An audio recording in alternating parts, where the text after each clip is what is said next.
Ya aho, Bapak Ibu dan saudara-saudari sekalian, pagi ini kita kembali di dalam renungan Brankas, berjalan di dalam tuntunan kasih Kristus.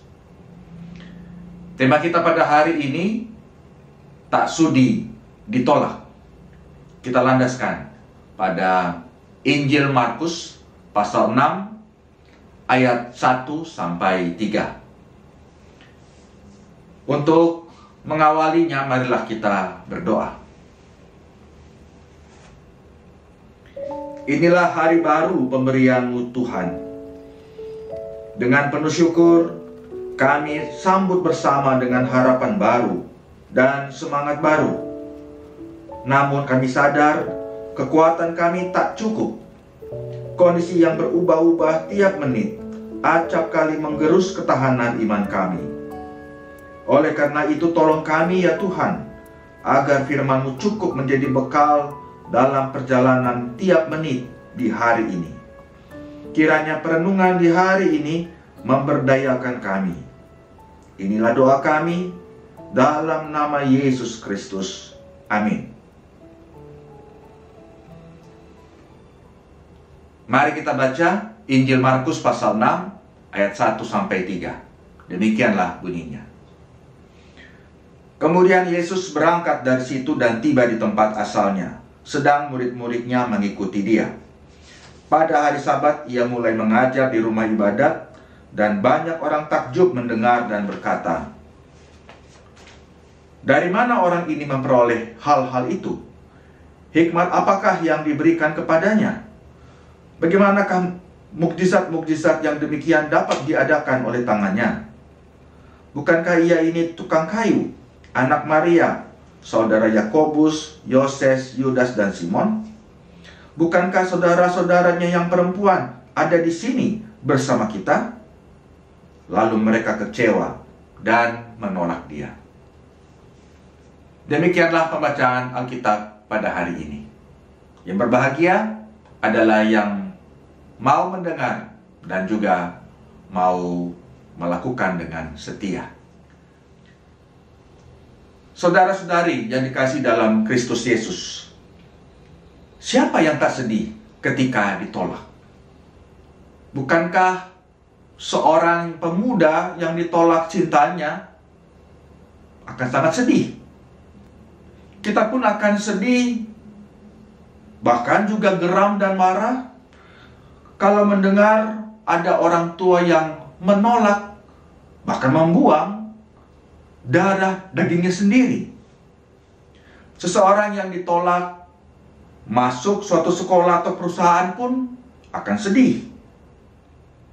Penolakan mengecilkan hati tiap orang. Kita tidak suka ditolak.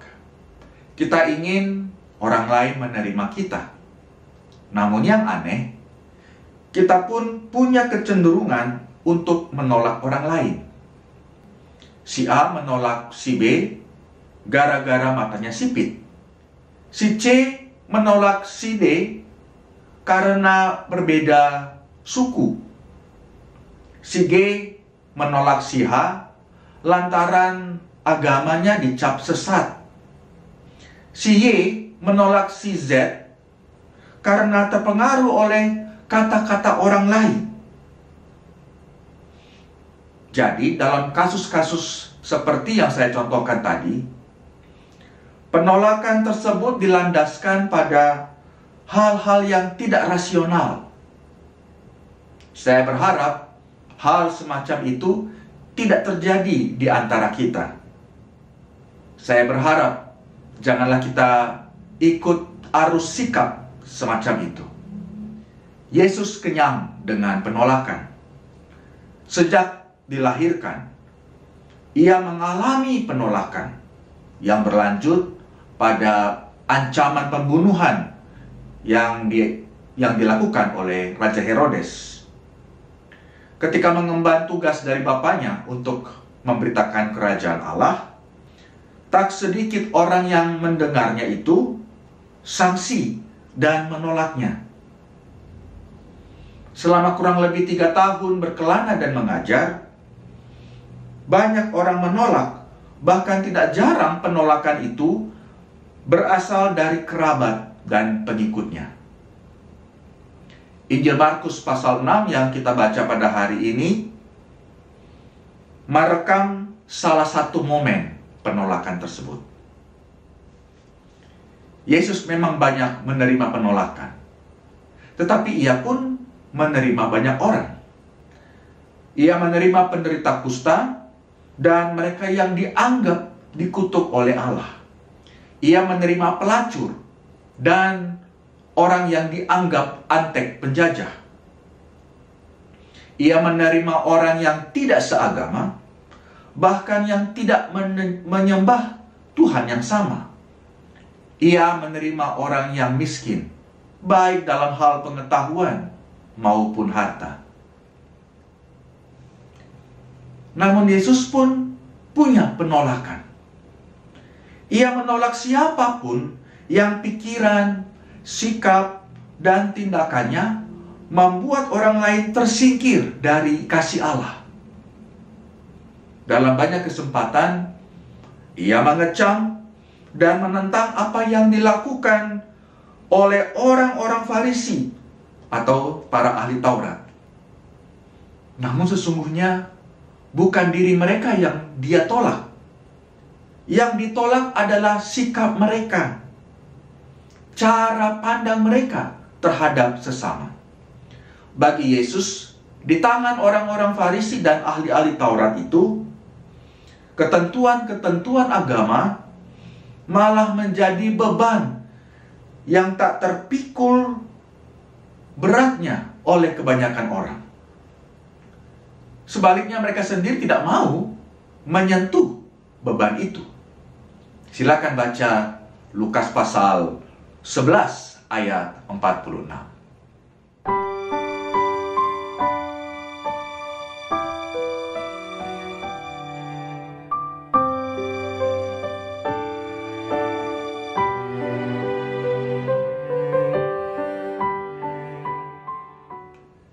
Di tangan mereka, Allah cenderung ditampilkan dalam sosok yang menolak orang-orang yang justru membutuhkan pengasihan, pengampunan, dan pembebasan.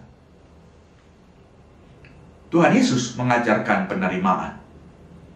Ia membuka tangannya lebar-lebar bagi Zakheus, si pemungut cukai itu.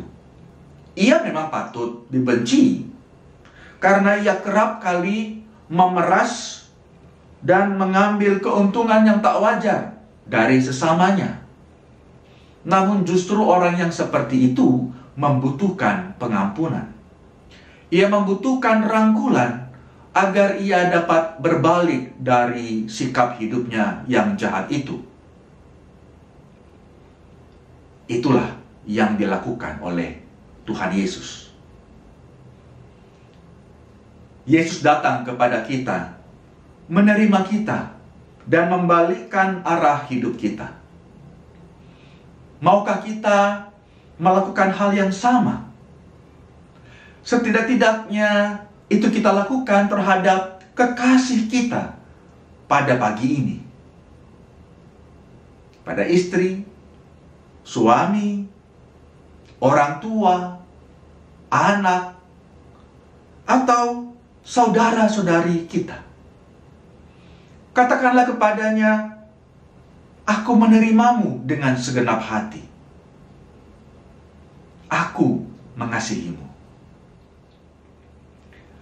Mari kita jaga diri kita agar kita tidak menjadi penyebab dari penolakan orang lain terhadap kasih Allah. Dalamilah firman dengan tekun, ekspresikanlah sepanjang jalan hidup yang Tuhan tuntun. Amin. Mari kita berdoa. Ya Kristus, Engkau datang membawa cinta kasih ilahi di tengah kehidupan manusia. Engkau membawa damai demi mengusir kecenderungan kami untuk menolak dan menyingkirkan sesama. Ajarlah kami untuk tidak menolak orang lain atas dasar prasangka buta atau kebencian yang irasional. Tolong kami untuk mendalami cinta kasih-Mu dan memperlakukannya dengan rela hati dalam keseharian kami. Dalam nama-Mu yang mulia itu ya Kristus, kami berdoa. Amin.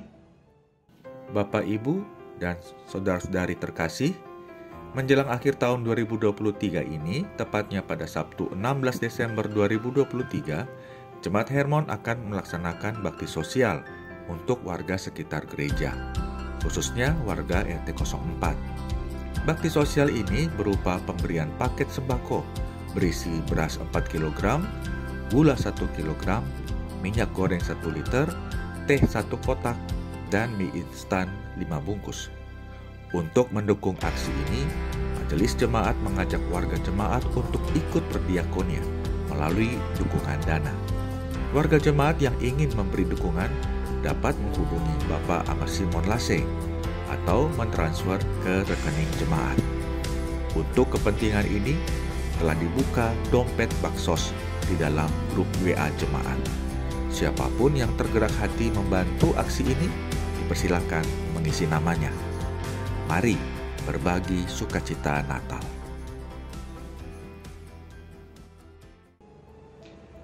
Selamat beraktivitas, Tuhan melimpahkan kekuatan dan hikmat kepada kita semua. Sampai jumpa lagi dalam renungan berangkas berikutnya. Yahoo.